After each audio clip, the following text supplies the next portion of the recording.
welcome to this month's Prop Tech video. I'm Lindsay, and today we have a guest, so welcome Deb. Hi. Deb is Motili's HVAC Quality Assurance Manager, and she has worked in the industry since 2005, and she's very passionate about HVAC and the HVAC industry as a whole. And she is a Desert Storm veteran, and she was also a huge part of the California ACA 180 program, which is an industry quality maintenance program, which helped us save over 27 million kilowatts in the time that she managed the Air Care Plus program. And she also led over 30 contractors and many techs on the largest retrofit program ever in California, installing DCV controls with economizers on LA County schools as well as Sacramento County schools, just to name a few. Yeah, many more, but saved them millions of dollars on their utility bills. So welcome, Deb Shipp. Hi. Hi. I didn't do all that by myself. I did it with a lot of people, a lot of teams, and a lot of hard work. Absolutely. So today we're going to be talking about some of the HVAC contractor warning signs and red flags, as well as what you should look for when looking for a contractor to do good work. So today, Deb, would you mind starting off talking about the top warning signs and red flags to watch out for when looking for a contractor?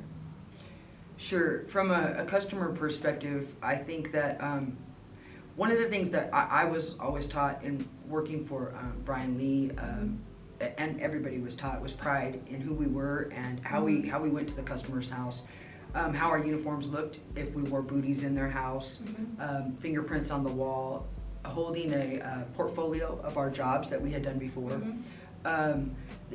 having a contractor's license, and making sure that somebody can really tell you what's wrong with your unit and what their plan is to fix it, a date that they plan on starting, a date that they plan on finishing. Being consistent, I think, is very, very important. Being able to communicate the issues to you. And just if you trust them. Yeah. What do you feel when you see them? Because chances are that, you know, if they're going out to their van or their truck, never know, or they're, you know, millions of times and back and forth, or they're tracking stuff on your floor, that's how they're going to do your install. Yeah. You know, so just take it for what it's worth. Yeah, that's great advice. So what are some questions that you should ask, or certain certifications you should make sure that they have before they go into your home and start doing some work? Like I said, I would ask for references. For I would say who's going to be doing the installation. Do you have qualified installation technicians that work for your company? Because, you know, you can have service techs, but they hire off the streets every summer for the installation guys. You know, the person I worked for when I first started out, he made me work in install first. You know, and that's what we did. We got our suits on, went in the attic, and that's where all of the concerns come from, is from bad installation. So it starts from the beginning, from sizing the equipment to installing the equipment, and that's how your unit's going to perform for the rest of its life. You know, so being able to know if they're certified, how many years of experience do they have, how long has the contractor had his license. This stuff you can find on the internet, you know, but just know that you should ask them. Right. And make sure they have a website. I would. I mean, I don't want to just throw the ones out that don't, but they're probably not watching this either. You know what I mean? So, but yeah, do you have a website? Do you have references? Can I see some pictures of some jobs that you've done before?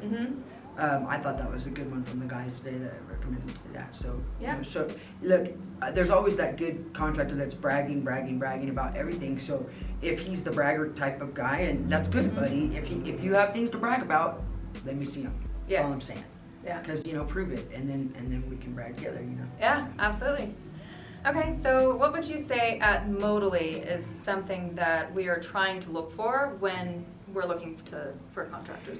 At Motili, which I'm so proud to work for, just know that Shannon, my boss, Shannon Jameson, is amazing, and I think that I would look forward to working with her, and here's why.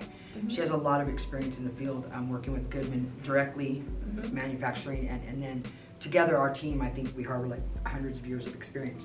So the point being that we are developing right now our processes and what we want that to look like. quality installation is what we want. We want a contractor who cares about their work and who is ready to set the industry standards. Every day we're working towards that goal somehow, some way. We want people who work by code, and we want people who have ethics that show good craftsmanship. Yep. And we can be proud at the end of the day that we're Motili and they work for us. You know. Yeah. Developing quality installations and auditing processes as well, because in order to say that we do a good job, we have to be able to show checks and balances of how we checked that work, right? Right. And how that work as a whole played out. So we want it to be across the board. We want to set standards that are the same as much as possible from all across the United States, not just here, not just there. And not only that, when we see problems, what we want to do is, my goal is to develop a training opportunity. So instead of just saying, you know, that's bad, they suck, or whatever, we want to say, yeah, it's bad and they sucked, but what can we do to help you and make you a better technician? And part of my goal set is to develop a HVAC 101 site, and we want to train them. How do we do that in a COVID type world is going to be online a lot. So develop training from the beginning. Train them to come on board, train them when we see issues, and train. And if they're receptible, well, you're going to keep them. Yep. You know, so that's what we want to do, just across the board, do a good job. Yeah, sounds great. Well, that's all I have for you today. So Thank you so much for your time, and I hope to see you all next month for another PropTech video. Have a good time. Bye.